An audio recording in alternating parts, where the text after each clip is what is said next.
Okay, that's it.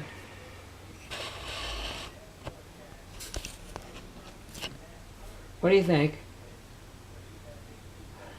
Anyway, don't try it at home, or if you do, just be careful of their ears and don't let your kids do it. Be gentle with them.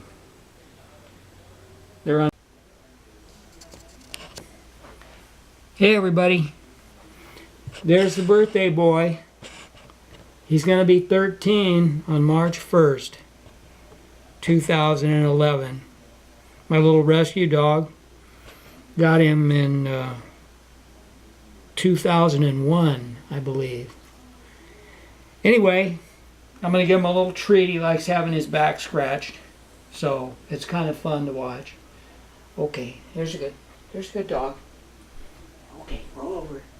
Roll over. Okay, there you go. There you go. It's all on camera live. There's a good boy. There's a good. You like that? You like that? Look at that. Good, Mikey.